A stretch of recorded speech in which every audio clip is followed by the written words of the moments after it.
Kimberly and today I will be refuting the speech by Alex Westland on the gun control in the United States. His main claim is that gun control should be regulated better. And his secondary claims are that gun safety prevents accidental gun deaths. A majority of adults, including gun owners, support common sense gun control, such as background checks and bans on assault weapons. And high-capacity magazines increase the chance for higher death rate.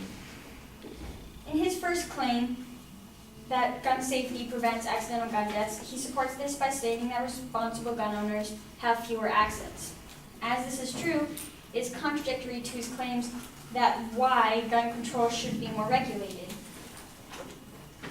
In response to that, gun owners, and he does not define what responsible gun owners do and why they have fewer accidents and what should be done about that. He also mentions that we should be teaching kids about gun safety. Now, this support is more towards a policy claim, where we can add, where he wants to include this into gun control, but not shows the importance of why gun control should be stricter or should the importance of better gun control. Regarding responsible gun owners, some things were, he mentions to teach kids about gun safety because kids will play with their parents' guns or will take them out and look at them, and why they should be taught on the dangers of guns and things like that. However, responsible gun owners know that they lock their gun away unloaded and keep them out of the reach of their children and of their family members, which would make it more difficult for the children to have access to their guns. The second claim, that a majority of adults, including gun owners, support common sense gun control, such as background checks and bans on assault weapons, is supported by the statements of some statistical information on adults that support background checks and not selling guns to people with mental illnesses. However, this evidence is again more of a support on a policy claim that gun control should be regulated in these such manners with the support of its members. Also, he mentions that we should ban assault weapons.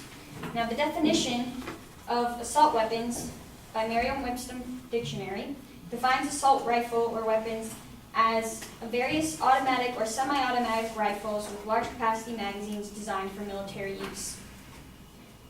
Now, the majority of his claims are in the support for guns, or is supported for the guns used as self-defense. However, assault weapons, if you ban assault weapons, you restrict the use of assault weapons for tournaments and for hunting and for recreational uses for guns. Lastly, his last claim is that high-capacity magazines increase the chance of a higher death rate. And his main claim, or one of the supporting claims, is that high-capacity magazines allow for rapid-fire bullets with trace accuracy and chances at a higher hit rate. However, this is an assumption that the gun would be an automatic weapon, whereas you pull the trigger and all of the whole magazine will be let go all at once.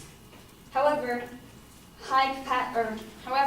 automatic weapons are not allowed to be sold to civilians. They're only for military use, meaning that it would be less likely for bullets to be fired high rapidly because you have to physically pull the trigger each time. And if you've ever pulled a trigger on a gun, it's very difficult and has high kickback, which prevents shooting it all at once. And he makes the assumption that high-capacity guns they're bought for self-defense. And then also mentioned how they are very important for hunting in tournaments. So if you ban or limit high-capacity magazines, hunters would not have the access to go out for longer points of time and get better game.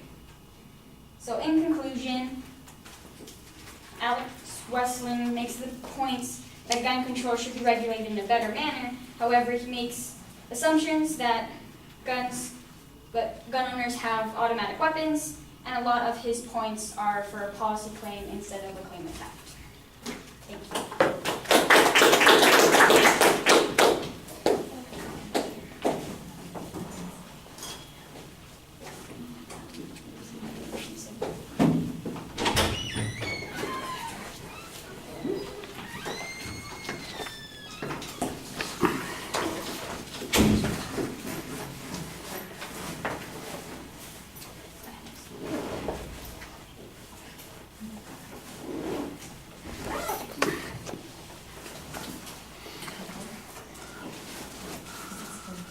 All right, well, you identify the advocate's claim in the secondary points reasonably well. I still don't know what the advocate is asking for. It's not clear to me whether they're saying additional gun control would work or additional gun control is unnecessary, because sometimes it sounds like it's an argument that says it's not really necessary. Common sense gun ownership is perfectly fine. We don't have to worry about that. And then it sounds like we're going, well, on the other hand, maybe high capacity magazines, that does need to be controlled in some way, shape, or form. And on the other hand, the masses feel like this is a good sort of thing to do. And I'm going, okay, so are you telling me it's going to work or it's not going to work? There's a discussion of policy in several places in here, both from your point of view and from the advocate's point of view. You seem to suggest that that's inappropriate, and I think that that's a good response on a couple of those points. But I think you want to point out the lack of clarity in the position. So if safety issues occur already, then what is the inference that's being drawn here? If safety issues are not adequately addressed currently, then what should we be doing about them? Did the advocate offer some solution? Did they suggest that some policy would work? No, they simply described that safety is related to responsible gun ownership, and they never explained what responsible gun ownership means. So, and you basically recap the whole argument yourself, making basically the same kinds of arguments. So I'm not sure what the two sides are on that particular point. The second point really seems to be about whether or not there's political support for taking this action, but I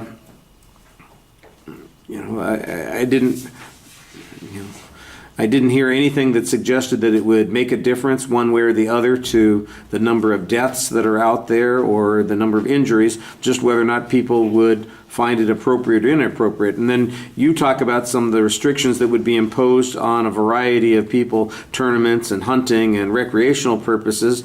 Okay, so here's an argument that says doing this would be a bad idea, and then, basically it comes down to, well, it's only a bad idea if we're talking about high-capacity magazines. I did think that you made a good argument there about the fact that there's a difference between automatic weapons and semi-automatic weapons, and I thought your explanation on that was pretty good. Although, again, I'm not exactly sure how it applies to the advocate's claim.